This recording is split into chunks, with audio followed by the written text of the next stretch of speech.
নমস্কার বন্ধুরা, আপনারা দেখছেন তরফদার অনলাইন ইউটিউব চ্যানেল। তো সবাই ভালোই আছেন আশা করি। তো ভালো থাকবেন। তো সবাইকে বলছি যে আমার এই চ্যানেল যে ইউটিউব চ্যানেলটা আছে এটা একটা সাবস্ক্রাইব করে দেবেন এবং বেল আইকন দাবিয়ে দেবেন যে কোনো ভিডিও নিয়ে আসলে আগে আপনাদের কাছে পৌঁছবে। তো আমরা প্রত্যেকেই নতুন ইজিতে ইউজ করছি, কিন্তু যারা নতুন সফটওয়্যারটাকে ইনস্টল করছে তারা বেশিরভাগ যে সেটেলমেন্টের সমস্যা তাদের একটু দাঁড়াচ্ছে।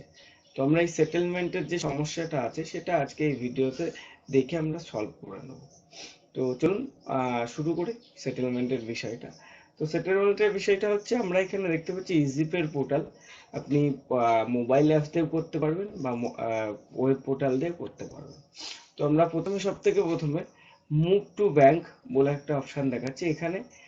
এমটিভি ওয়ান, তো এখানে আমরা যে দেখতে পাচ্ছি এমটিভি ওয়ান, এই মুভ টু ব্যাংক ওয়ানটা হচ্ছে আমরা যখন কোনো একটা অ্যাকাউন্ট ক্রিয়েট করি আদার্স যে কোনো সাইডে বা অন্যান্য সাইডে, তো সেখানে আমরা দেখতে পাই যে মুভ টু ওয়ানে কি আছে। মুভ টু ওয়ানে একটা অ্যাকাউন্ট নম্বর দিতে হয়। তা আমি যেটা বুঝি সেটা আপনাদেরকে বোঝাচ্ছি।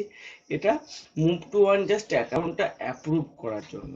তো এটাতে সেটেলমেন্ট করলে বেশিরভাগ সময় ব্যাংক অফলাইন দেখায়, ব্যাংক দেখায়, তো ব্যাংক অফলাইন দেখায়, এই কারণে আমরা এটা করতে পারি না। ঠিক আছে, তো আমরা কি করব, ক্লিক করব move to move to bank two. তো এখানে ক্লিক করব। ঠিক আছে, তো এখানে দেখতে পাচ্ছেন ক্লিক করার পরে এখানে ব্যাংক উইথড্রল কুইক লেখা রয়েছে, পুরো রিটেলারের ডিটেলস, মানে রিটেলার যে রয়েছে তার ডিটেলসটা রয়েছে। এবং আমরা কি করব, এখানে অ্যাড অ্যাকাউন্ট করব। অ্যাড অ্যাকাউন্ট করার পর এখানে আমরা নাম লিখব। এখানে আপনি রিটেলারের অনলি ফর রিটেলারের অ্যাকাউন্ট অ্যাড করবেন। এখানে আপনি আপনার কাস্টমার বা কাস্টমারের অ্যাকাউন্ট অ্যাড করবেন না। এখানে আপনি 10টা অ্যাকাউন্ট অ্যাড করতে পারবেন, কিন্তু এখান থেকে কোনো অ্যাকাউন্ট রিমুভ করতে পারবেন না। আশা করি বুঝতে পেরেছেন সবাই। তো সব থেকে প্রথম এখানে নেম দেখাচ্ছে, তো আমরা নেমটা বসাবো।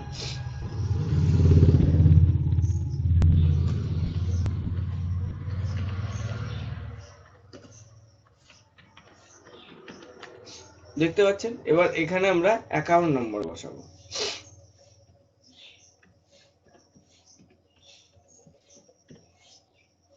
দি অ্যাকাউন্ট নাম্বার।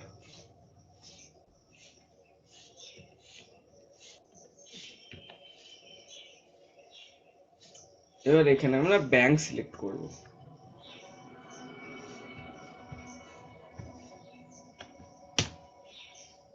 আইএফএসসি কোড এটা অটোমেটিক আসবে।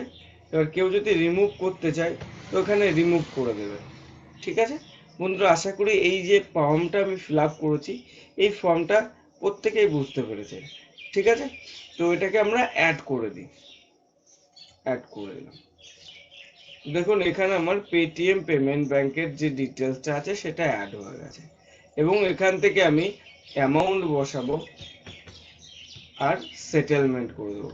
আর সব থেকে একটা মাথায় রাখবেন, যখন আপনি সেটেলমেন্ট করবেন তখন এই যে অ্যামাউন্টটা আছে আপনার ব্যালেন্স, এখান থেকে সেটেলমেন্ট চার্জ 1 থেকে 25,000 টাকা, এটা 5 টাকা। তো 5 টাকা কম করে আপনি সেটেলমেন্টটা করবেন।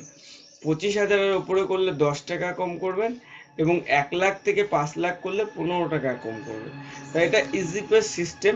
তো আশা করি প্রত্যেকেই বুঝতে পেরেছেন সেটেলমেন্টের বিষয়টা। তো আবার ধন্যবাদ বন্ধুরা আমার এই চ্যানেলটা দেখার জন্য। আশা করি সবাই এই ভিডিওটা দেখে একদম ইজি সিস্টেমে আপনারা move to bank to add করে নিতে পারবেন, এবং সেটেলমেন্টের যে সমস্যাটা ছিল সেটা সলভ হয়ে গেছে। তো এই পর্যন্তই ছিল আজকের এই ভিডিওটা।